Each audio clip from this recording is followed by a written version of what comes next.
Welcome to all of you. I am B Prajapati Ankit English classes. Dear friends, आज आप लोग इस सेशन में यानी नरेशन पार्ट 3B के अंतर्गत चेंज ऑफ टेंस के बारे में जानेंगे। हाँ, इससे पूर्व यानी नरेशन पार्ट 1 में आप लोग नरेशन रिलेटेड कुछ इसेंशियल आइटम्स से परिचित हुए, यानी इंट्रोडक्शन हुआ। पार्ट 2 में चेंज ऑफ पर्सन जाने, पार्ट 3 में चेंज ऑफ टेंस के अंतर्गत प्रेजेंट टेंस के बारे में जाने, पार्ट 3B में चेंज ऑफ टेंस के अंतर्गत पास्ट टेंस के बारे में जाने, और आज इस सेशन में यानी नरेशन पार्ट 3B के अंतर्गत आप लोग चेंज ऑफ टेंस के अंतर्गत फ्यूचर टेंस साथ ही मोडाल्स के बारे में जानेंगे कि रिपोर्टिंग वर्ब जो है वो पास्ट टेंस में रहती है, तो किस तरह से फ्यूचर टेंस का जो शैल विल होता है या अन्य मोडाल्स होते हैं उसके अलावा उस पर क्या प्रभाव पड़ता है और कैसे उनमें परिवर्तन होता है या नहीं होता है, इसके बारे में आज आप लोग जानेंगे। तो क्या जानेंगे आज? हाँ, चेंज ऑफ टेंस के अंतर्गत फ्यूचर टेंस और साथ ही मोडाल्स के बारे में जानेंगे। तो जैसा कि आप लोग जानते हैं हाँ कि रिपोर्टिंग वर्ब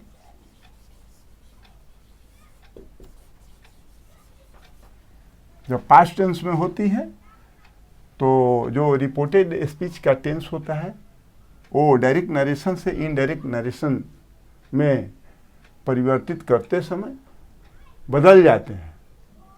हाँ, जनरली तो आज आप देखेंगे कि फ्यूचर टेंस में किस तरह से और मोडाल्स में हाँ इनडायरेक्ट नरेशन में जब चेंज करते हैं तो परिवर्तन होते हैं या नहीं होते हैं, उसके बारे में आज आप लोग जानेंगे। हाँ, तो रिपोर्टिंग वर्ब पास्ट टेंस में रहने पर क्या होता है? रिपोर्टेड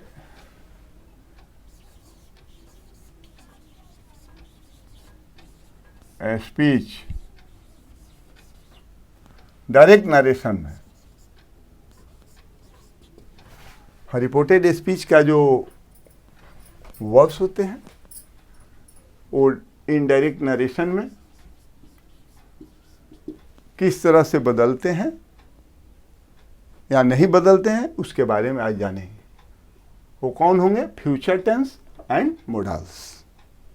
तो साथियों, जैसा कि आप लोग जानते हैं कि जो फ्यूचर टेंस का पहचान कराने वाले मॉडल हेल्पिंग वर्ब्स होते हैं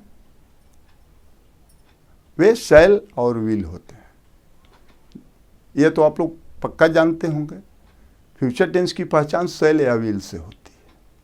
ठीक है, तो अब उसके साथ ही आप लोग जो मॉडल हेल्पिंग वर्ब्स होते हैं जैसे कैन हुआ, मे हुआ, मस्ट हुआ, हाँ एट्सेट्रा, उनकी चर्चा हम करेंगे। तो आए अब उनके बारे में आप लोग जानें। तो पहले आप लोग जान लें कि हेल्पिंग वर्ब्स और मॉडल हेल्पिंग वर्ब्स में क्या अंतर होता है। बहुत लोग कंफ्यूजन में रहते हैं कि आखिर मॉडल हेल्पिंग वर्ब्स क्या होती हैं, काहे उनको हेल्पिंग वर्ब नहीं कहा जाता है कि मॉडल्स कहा जाता है, वो भी तो हेल्पिंग वर्ब जैसा काम करती हैं। हाँ, बहुत छात्रों से हम सुने हैं कि आखिर उसको मॉडल्स काहे कहा जाता है, हेल्पिंग वर्ब क्यों नहीं कह दिया जाता है, वो भी तो हेल्पे करती हैं। हाँ, मेन वर्ब का तो वो भी हेल्पे करती हैं, तो एक हेल्पिंग वर्ब हो गई या एक मॉडल हेल्पिंग वर्ब हो गई, ऐसा क्यों होता है? तो साथियों यह जान लें कि जो हेल्पिंग वर्ब होती हैं, हाँ helping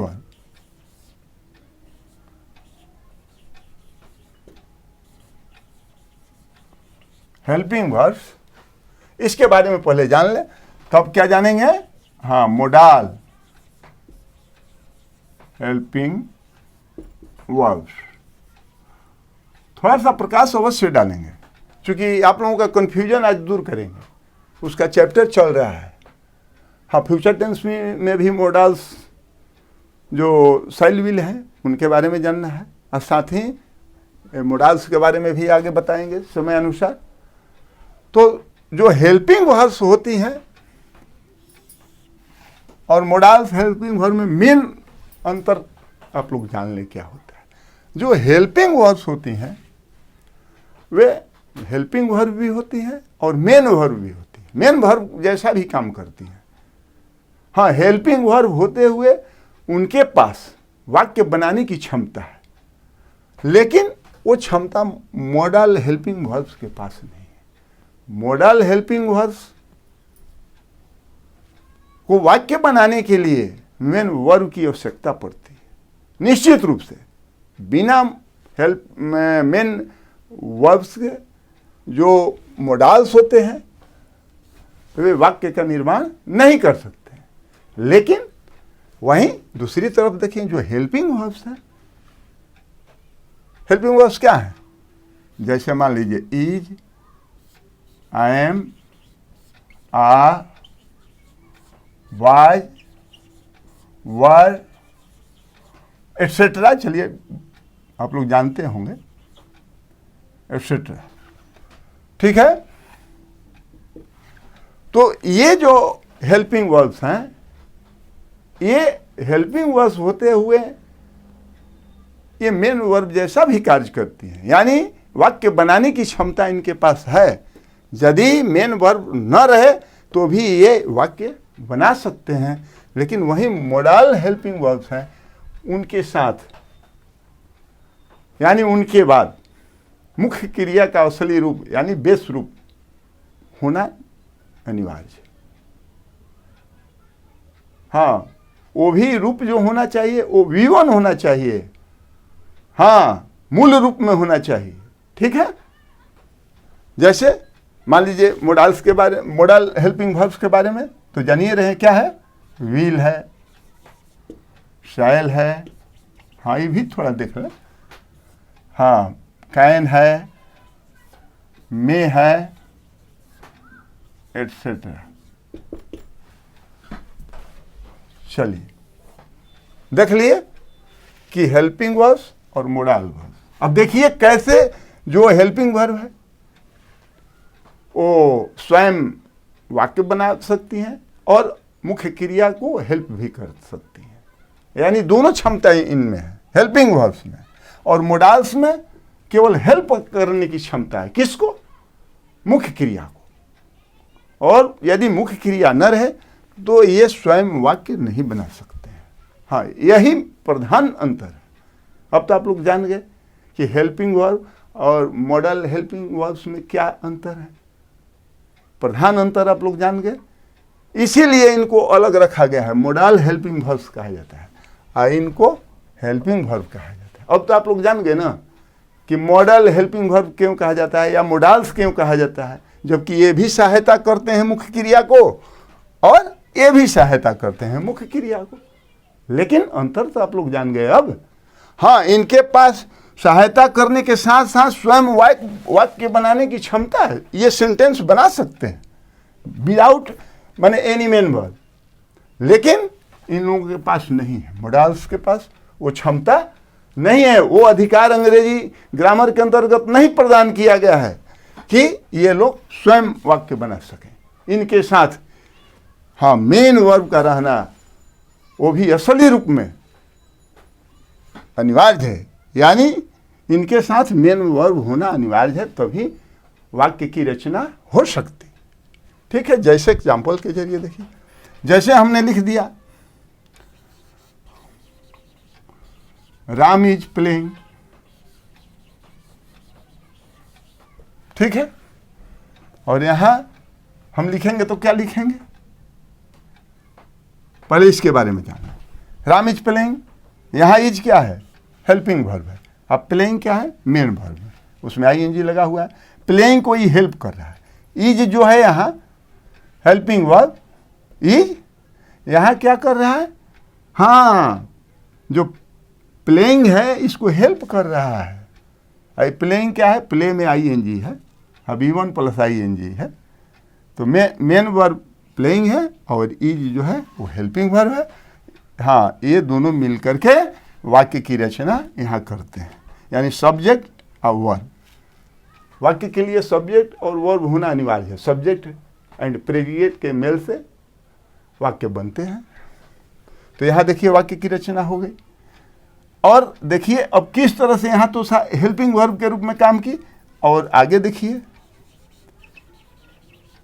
Ram is a good boy. यहाँ देखिए, यहाँ यह क्या है, मेन वर्ब है। यह मेन वर्ब का काम यहाँ पर, यही इज यहाँ मेन वर्ब के रूप में काम करने लगा और यहाँ पर हेल्पिंग वर्ब के रूप में काम कर रहा है। तो इसके पास क्षमता है ना, इन सहायक क्रियाओं के पास क्षमता है स्वयं वाक्य बनाने का, जब मेन वर्ब न रहे तो। यानी मेन वर्ब के एब्सेंस में ये वाक्य बना सकती हैं, लेकिन इनके पास वो अधिकार अंग्रेजी ग्रामर में प्राप्त नहीं है। जैसे हम लिख देते हैं, आई शैल रीड अ बुक। अब देखिए शैल क्या है, हाँ हेल्पिंग मॉडल हेल्पिंग वर्ब है, शैल है ना यह शैल। लेकिन इसके बाद में क्या है वाक्य बनाने के लिए, हाँ मेन वर्ब जो है वो मूल रूप में यहाँ पर रखा हुआ है, रीड। अब रीड को हटा दिया जाए तो वाक्य नहीं बन सकता है। आई शैल ए बुक नहीं बन सकता, वाक्य की रचना नहीं होगी। चाहे लिखिए शैल लिखिए या विल लिखिए, he will go to school. देखिए यहाँ विल क्या है, मॉडल हेल्पिंग वर्ब है, और गो यहाँ पर क्या है, मेन वर्ब है असली रूप में। तो देखें ना, विल के साथ गो यहाँ पर जरूरी है। गो को हटा दिया जाए तो वाक्य नहीं बन सकता है, गलत हो जाएगा।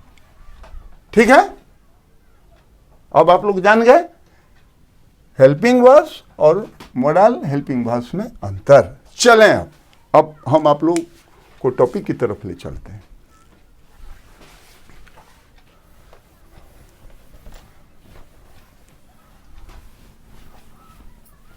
हाँ, इतना चर्चा करना जरूरी था, आप लोगों का कन्फ्यूजन दूर करना। तो चलें, फ्यूचर टेंस की पहचान कैसे होती है, शैल या विल से, यही ना। तो जब रिपोर्टिंग वर्ब पास्ट टेंस में रहे तो डायरेक्ट नरेशन में, रिपोर्टेड स्पीच में जो शैल होगा वो क्या हो जाता है, इनडायरेक्ट नरेशन में शुड हो जाता है।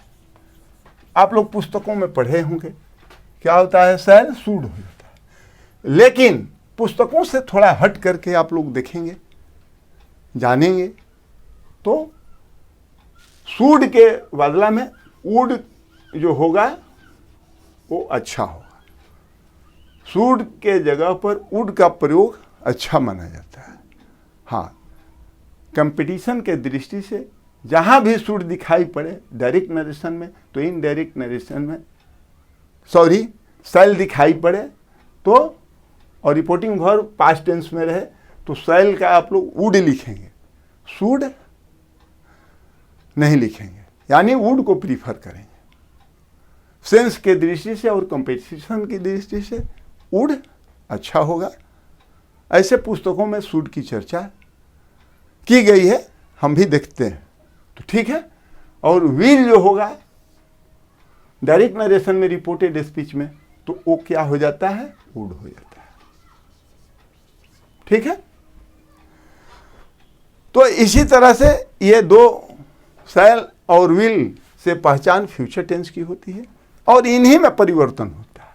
हाँ, इन्हीं में परिवर्तन, शैल होता है वो वुड हो जाता है, चाहे शुड भी आप कह सकते हैं पुस्तकों के आधार पर, और विल जो होता है वो वुड हो जाता है। और बाकी सब कंस्ट्रक्शन जो होता है, स्ट्रक्चर जो होता है, वो सब वैसा ही हो जाता है। परिवर्तन केवल होता है शैल और विल में। कब, रिपोर्टिंग वर्ब पास्ट टेंस में होता है। जैसे वाक्यों के जरिए थोड़ा जाने, जैसे हमने लिख दिया डायरेक्ट नरेशन में, लिख दिए राम से to Mohan comma inverted comma Sohan will go to school.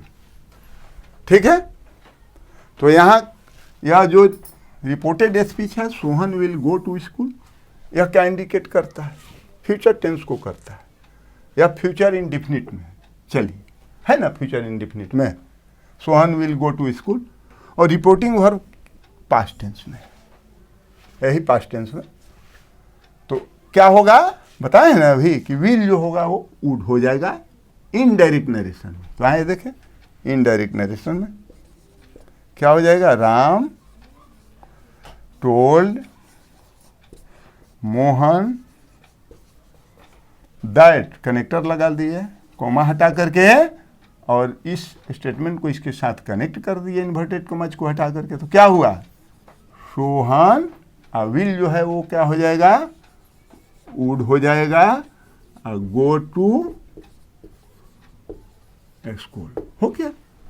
तो देखिए जो विल है वो इनडायरेक्ट नरेशन में क्या हो गया, वुड हो गया। ठीक है, और देखें डायरेक्ट नरेशन में और एक देख लें,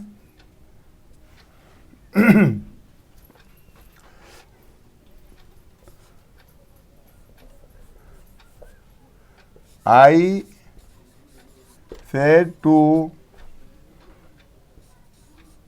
Mahendra, comma inverted comma,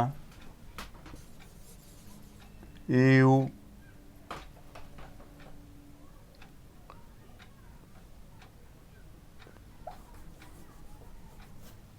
यहाँ वी लिखिए, we shall do the work. चलिए, तो यहां देखिए यह शैल क्या इंडिकेट कर रहा है, ये भी फ्यूचर टेंस को इंडिकेट कर रहा है। हाँ, यानी फ्यूचर इंडिफिनिट में यह है we shall do the work. तो किस तरह से जो शैल है वह शुड या वुड में बदल जाता है, तो हमको वुड को प्रीफर करना है सेंस की दृष्टि से। हाँ, तो क्या हो जाएगा इनडायरेक्ट नरेशन में, आई टोल्ड महेंद्र, हाँ कनेक्टर रख दिए, दैट, हाँ first person according to subject, तो यहाँ पर सब्जेक्ट भी फर्स्ट पर्सन का है, तो इसको ज्यों का त्यों रख दिए। और शैल है उसको हम क्या कर देंगे, वुड लिखेंगे। हाँ, वुड डू द वर्क हो गया। चलें, यह तो फ्यूचर टेंस के बारे में आप लोग जाने। हाँ, फ्यूचर टेंस में अब उसी तरह से future indefinite, future continuous, future perfect या फ्यूचर परफेक्ट कंटिन्यूअस में कोई परिवर्तन खास नहीं होता है। वही शैल विल का जो परिवर्तन होता है उसी में होता है। यानी शैल जो होता है वो शुड या वुड हो जाता है, और विल जो होता है वुड हो जाता है, और बाकी सब स्ट्रक्चर ज्यों कहते हैं रहते हैं। ठीक है, तो चलें अब आगे बढ़ें थोड़ा। अब इसको हटा देते हैं। अब फ्यूचर टेंस के बारे में आप लोग जान गए। अब आगे कुछ मोडाल्स हैं उसके बारे में चर्चा करेंगे।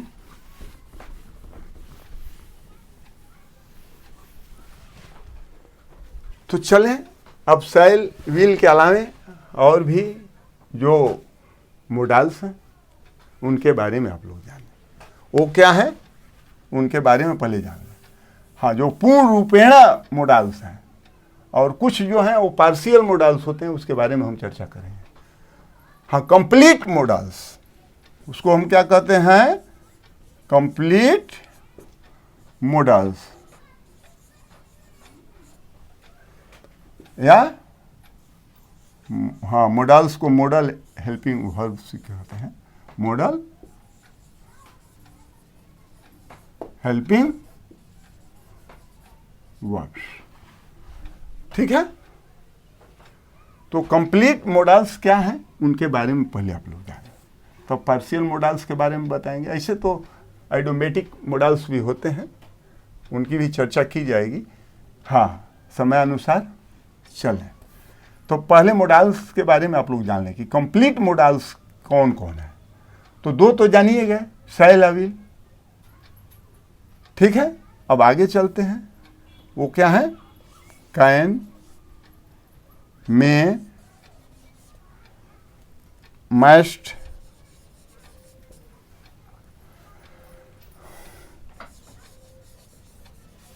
ought to,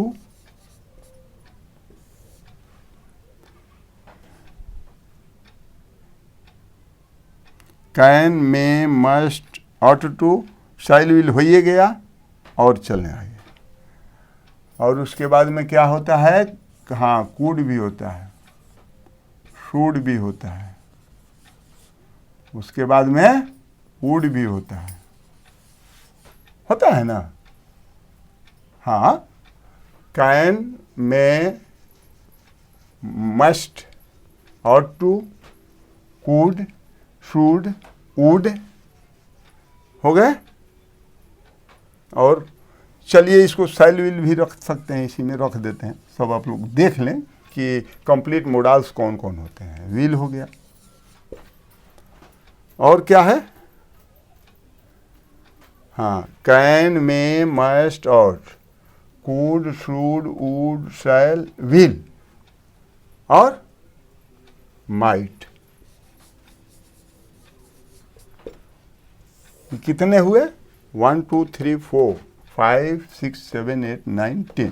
ये 10 जो हैं साथियों, ये कंप्लीट मोडल्स होते हैं। कंप्लीट मोडल्स में केवल 10 होते हैं, यही।